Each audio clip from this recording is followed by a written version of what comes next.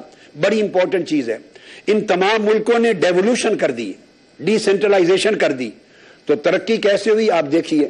China بھی ہمارے ساتھ ہی آزاد ہوا تھا 1949 میں, بلکہ ہم سے 2 سال بعد آزاد ہوا. چین 2 سال بعد آزادی ملی چائنا کو. تو اس وقت سے لے کے آج تک پچھلے 50 سالوں میں چائنا نے چھوٹے چھوٹے 60,000 ڈیم بنائے ہیں اپنے انرجی کرائسس کو حل کرنے کے لیے, بجلی کا مسئلہ حل کرنے کے لیے, ایگریکلچر کی ڈیولپمنٹ کے لیے اور شپنگ کے لیے, اور تمام ترقی کے اریگیشن اور تمام محکموں کو آگے بڑھانے کے لیے. آج چائنا کے پاس 84,000 ڈیم ہیں. یہ لوکل گورنمنٹس کے پاس پیسہ ہے, وسائل ہے, اور وہ عوام کی ترقی پہ خرچ کر کے اپنے الگ الگ لوکل ڈیم بناتی. ہمارے پاکستان میں 65 سال گزر گئے, صرف 2 بڑے ڈیم بنے ہیں 65 سال میں. شرم نہیں آتی ان حکمرانوں کو؟ اور وہ بھی 2 بڑے ڈیم ایک فوجی آمریت کا دور تھا ایوب خان کا, اس دور میں بنے. ڈوب کے مر جانا چاہیے ان نام نہاد سیاسی لیڈروں کو. 65 سال میں 35 سال 40 سال انہوں نے اقتدار کیا, 35 سال کے قریب فوجی ڈکٹیٹرز میں اقتدار کیا. آدھا زمانہ تو گزرا. وہ 2 ڈیم فوجی عامر نے بنائے, جنرل ایوب خان نے, تربیلا ڈیم بھی اور منگلا ڈیم بھی. 65 سال میں یہ پولیٹیکل لیڈر قوم کو ایک ڈیم نہیں دے سکے, اور کالا باغ ڈیم پر لڑتے لڑتے مر گئے ہیں. ان کے پاس پولیٹیکل ول نہیں ہے, کانسیپٹ ہی نہیں ہے. چائنا کا یہ عالم ہے, تو کیوں نہیں اپناتے چائنیز ماڈل کو, کیوں نہیں اپناتے جاپنیز ماڈل کو؟ میں امریکہ کی مثال نہیں دیتا, امریکہ کو بھی دیکھنا چاہیں تو 75,000 ڈیم بنائے ہیں امریکہ نے اپنی لوکل گورنمنٹس کے ذریعے, لوکل گورنمنٹس کو دیے ہیں. تو مقصد بات کا یہ ہوا کہ ایک سٹیٹ میں امریکہ کی ایک سٹیٹ میں 1800 ڈیم ہیں. اس کا کہنے کا مقصود یہ تھا, اس طرح خوشحالی تقسیم ہوتی ہے, اس طرح کرائسس دور ہوتے ہیں, اس طرح روزگار ملتا ہے, اس طرح معاشی اور زرعی ترقی ہوتی ہے, وسائل تقسیم ہونے سے ترقی ہوتی ہے. وسائل کو ہاتھ میں رکھ کر اپنے کیپٹل سٹی کی شاہراہیں, سڑکیں اور گاڑیاں چلا دینے سے عوام کو روٹی نہیں ملتی, عوام کی عزت آبرو اور جان کی حفاظت نہیں ملتی. ٹھیک ہے, میں ڈاکٹر صاحب ایک بریک کے لیے کہا جا رہا ہے, میں بریک کے بعد آتا ہوں اور ایک امپورٹنٹ کوشچن آپ سے پوچھوں گا. ناظرین, جس طریقے سے انہوں نے کہا کہ جی ڈیم بھی بنے تو آمریت کے دور میں بنے, تو یہ بات بھی اپنی جگہ ہے کہ جس سسٹم کو, لوکل گورنمنٹ سسٹم کو, جو کہ جمہوریت کا ایک بہت اور پاکستان کے آئین کا ایک بہت بڑا حصہ ہے, جس کی عمل درآمد جو ہے وہ جمہوری حکومتوں کو کرنا چاہیے, وہ بھی بلدیاتی نظام اگر پاکستان میں کبھی رائج ہوئے اور کبھی امپلیمنٹ ہوئے تو وہ بھی آمریت کے ہی دور میں ہوئے. پارلیمانی جمہوری سیاسی حکومت کے دور میں یہ نظام کہ جی پاور ڈی سینٹرلائزیشن نہیں ہو سکا, اور یہ بیوروکریسی اور یہ اس قسم کے ممبر آف پارلیمنٹ آپ 100 سال کیا 200 سال بھی اس طرح کی اگر حکومت آئے گی تو بلدیاتی نظام اس طریقے کا نہیں آئے گا, کیونکہ اپنی جان, اپنی طاقت, اپنا پیسہ, اپنا مرتبہ, اپنی سارا کچھ ان غریبوں کو دینے کے لیے کون تیار ہے. ایک چھوٹا سا بریک, پھر واپس آتے ہیں.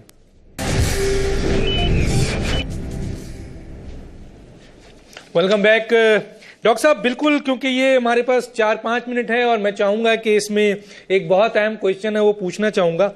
ڈاکٹر صاحب, ایک طرف ہماری فوج جو ہے وہ اب ایسٹرن بارڈر کے ساتھ ساتھ ویسٹرن بارڈر پہ بھی پاکستان کی بقا کی جنگ لڑ رہی ہے, اور پاکستان کی انٹیلیجنس آرگنائزیشن جو ہے بہت ساری بڑی بڑی انٹیلیجنس آرگنائزیشن جس میں رو ہے, موساد ہے, کھاد ہے, CIA ہے, پتہ نہیں کون کون سی ہے, ان کے خلاف اکیلے ملک کو بچانے میں لگی ہوئی ہے. لیکن ہم دیکھتے ہیں کہ ہمارے ملک کے اپنے ہی لوگ انٹرنیشنل کانسپیرسی کو عملی جامہ پہنانے کے لیے اپنے ہی فوج پر، اپنی انٹیلیجنس آرگنائزیشن پر تابڑ توڑ حملے کر رہے ہیں، اور دوسری طرف ہم یہ دیکھتے ہیں کہ لائن آف کنٹرول پہ جو بھارت ہے وہ ہمارے لوگوں کو، ہمارے فوجیوں کو شہید کر رہا ہے ایک طرف، دوسری طرف ہمارے پاکستان کے خلاف دخل اندازی کر رہا ہے جس کے بارے میں بہت ساری باتیں آئی ہیں، تیسری طرف ہمارے خلاف دہشت گردی کر رہا ہے اور ہمیں ہی دنیا میں بدنام کر رہا ہے،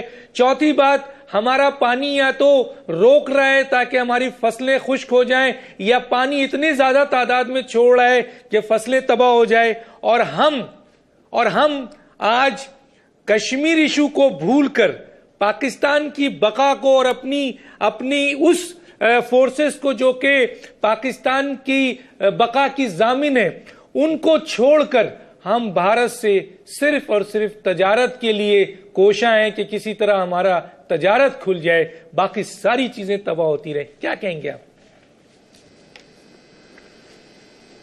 ایک جملہ بولتا ہوں آپ کی پوری بات پر.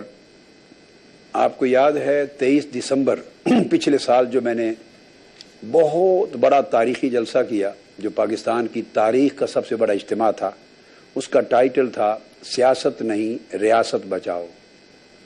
آج آپ کی اس بات کے جواب میں اس کو یوں عرض کر رہا ہوں کہ بدقسمتی سے ہماری سیاست برائے تجارت ہے، سیاست برائے ریاست نہیں ہے. ہم اس ملک کو وہ سیاست دینا چاہتے ہیں جو تجارت کے لیے نہ ہو، جو ریاست کے لیے ہو، جو عوام کے لیے ہو، جو خوشحالی کے لیے ہو، ملک کی آزادی خود مختاری کے لیے ہو اور ملک کے استحکام کے لیے ہو.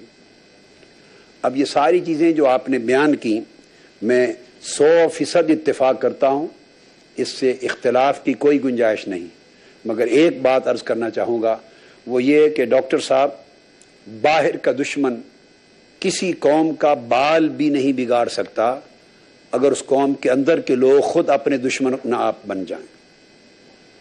ہم اپنی دشمنی میں خود کفیل ہیں، ہم اپنے دشمن خود آپ ہیں. تو باہر کے دشمن سے جب خود دشمن ہو گئے تو باہر کے دشمن سے کیا لڑیں گے؟ سوچنا یہ ہے کہ کیا پاکستان کی آزادی اور خود مختاری ہمارے نیشنل سپریم انٹرسٹ میں اور ترجیحات میں ہے؟ اگر ہوتی تو ہم پاکستان کے اندر جگہ جگہ دہشت گردوں کے جو اڈے اور سٹیٹس ہیں، منی سٹیٹس، انہیں اکھاڑ کے ختم کر دیتے، جو باہر کے ملک سے لوگ آ کر یہاں دہشت گردی کے مرکز بنا کر پاکستان کی ریٹ کو، سولیڈیریٹی کو، آئین کو، حکومت کو اور وجود کو چیلنج کر رہے ہیں. تو جب ہم پاکستان کے اندر بیٹھے ہوئے دشمنوں کو تحفظ دے رہے ہیں، نپٹنے کی صلاحیت نہیں رکھتے، تو باہر سرحدوں پر اگر انڈیا یا کوئی ملک ہمارے خلاف ایسا اقدام کرے گا تو ان میں کیا صلاحیت اور ویژن اور کیا ارادہ اور انٹینشن ہے کہ یہ روک سکیں؟ یہ میں آپ کو عرض کر دوں، یہ ملک اور قوم کے بچاؤ، تحفظ اور استحکام کے لیے کوئی بھی خاطر خواہ کام کرنے کی اہلیت نہیں رکھتے. اور یہ عالمیہ پچھلے 65 سال سے چلا آ رہا ہے کہ اصل قیادت منتخب ہونے کا راستہ ہی نہیں ہے اس ملک میں، جو ملک کی سرحدوں کو بھی بچا سکے، جغرافیائی سرحدوں کو، اور ملک کی نظریاتی سرحدوں کو بھی بچا سکے، اور ملک کے عوام کو بھی خوشحال کر سکے، اور ملک کو پورا استحکام بھی دے سکے. یہ وہ بنیادی ایک تصور ہے. میں اس پر یہ کنسنٹریٹ کر رہا ہوں. ایسے بے شمار مسائل آپ کو ڈاکٹر دانش صاحب ہر ہفتے نظر آئیں گے. جتنے سال بھی آپ انتظار کریں، جب تک یہی نظام اقتدار اور نظام سیاست رہا اور یہ ایشوز اٹھیں گے، ٹی وی اینکرز شور مچائیں گے، ڈسکشنز ہوں گی، ڈیبیٹس ہوں گی، ٹاکس ہوں گی، اخبارات میں شاہ سرخیاں لگیں گی.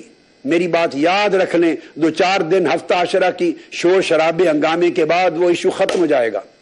کسی کے کان پر جوں نہیں رینگے گی.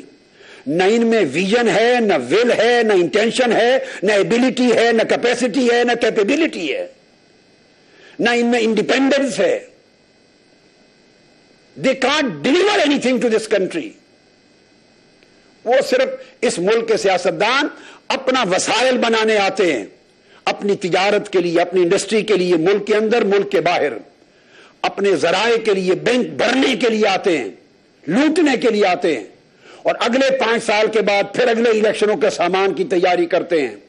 یہ ایک وشس سائیکل ہے، ایک بدی کا، گناہ کا، ایک بری سوچ کا ایک سائیکل ہے جو چلا آ رہا ہے, اس کو نظام دے رکھا, نظام کا نام.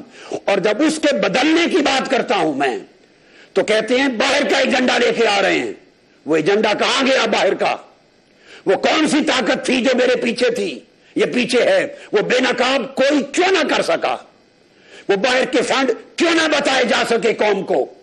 صرف جھوٹ بولا جاتا رہا, گمراہ کیا جاتا رہا. اس ملک میں عام روش ہے سیاستدانوں کی, تہمت لگانا, جھوٹ بولنا, غلط بیانی کرنا, قوم کو گمراہ کرنا. جو آدمی ملک کے ایجنڈے کی بات کرتا ہے اسے کہا جاتا ہے یہ باہر کے ایجنڈے کے ساتھ آیا ہے. چونکہ ان کے ہاں اندر کا ایجنڈا صرف یہ ہے کہ لوٹو, جیبیں بھرو اور اپنی نسلوں کے لیے وسائل بناؤ. ان کی تو 10-10 نسلیں بھی سیاسی لیڈروں کی اتنی خوشحال ہو جائیں گی کہ انہیں کبھی غربت ان کی گلی سے نہیں گزرے گی. اور جو غربت کی آگ میں جل رہے ہیں انہیں روٹی کا نوالا کون دے گا؟ ان کی ترجیحات میں یہ چیزیں نہیں ہیں. سو ڈاکٹر صاحب بدل کے پھر اس نقطے کی طرف ہمیں آنا ہوگا. We have to change this system. No positive change can occur in this country unless we change this system. We have to change this political system. We have to change this electoral system. We have to change this exploitative system. یہ سارا fraud ہے قوم کے ساتھ جمہوریت کے نام پر. یہ سارا فراڈ ہے قوم کے ساتھ نظام کے نام پر, تاکہ کچھ لوگوں کے ہاتھ میں سب کچھ محفوظ رہے. اس سے پاکستان زیادہ دیر برداشت نہیں کر سکے گا اتنے دھچکے. پاکستان کے وجود کو توڑنے کی سازشیں ہو رہی ہیں. اللہ معاف کرے خاکم بدہن. 2015 تک پاکستان کا نیا نقشہ بنانے کی سازشیں باہر ہو رہی ہیں جو پاکستان کے دشمن ہیں, جنہیں پاکستان کی نیوکلیئر ٹیکنالوجی گوارا نہیں, جنہیں پاکستان ایک طاقتور سٹیٹ اسلامی ملک کی گوارا نہیں, جو پاکستان کو اندر سے ڈیسٹیبلائز کرنا چاہتے ہیں, کبھی اندر کے دہشت گردوں کے ذریعے, کبھی باہر کی پریشانی کے ذریعے, کبھی لوٹ مار کے ذریعے, کبھی سیاسی افراتفری کے ذریعے. آپ سوچئے تو صحیح, ٹارگٹ کلنگ پورا کراچی لہو لہان ہے. لیاری اور مختلف علاقے, کسی کے گھر کی چھت محفوظ نہیں, لاشیں گر رہی ہیں. مجھے بتائیے کون لوگ ہیں؟ اس 18 کروڑ عوام کو ٹی وی پر حکومت اور حکومتی آیان اور سربراہان کیوں نہیں بتاتے؟ ان لوگوں کی لاشیں گرانے والوں کو چہرے بے نقاب کیوں نہیں کرتے؟ وہ کون ہیں؟ وہ داخلی عناصر ہیں یا خارجی عناصر ہیں؟ کون اس پورے پروسیس کا ذمہ دار ہے؟ کیوں چپ ہیں؟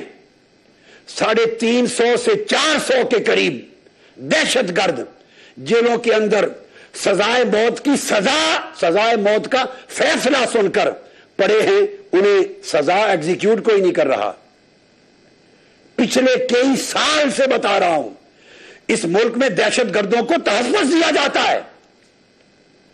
ایسا لگتا ہے کہ یہ ملک چوروں کے لیے گویا ہے, ڈاکوؤں کے لیے ہے, قاتلوں کے لیے, دہشت گردوں کے لیے ہے.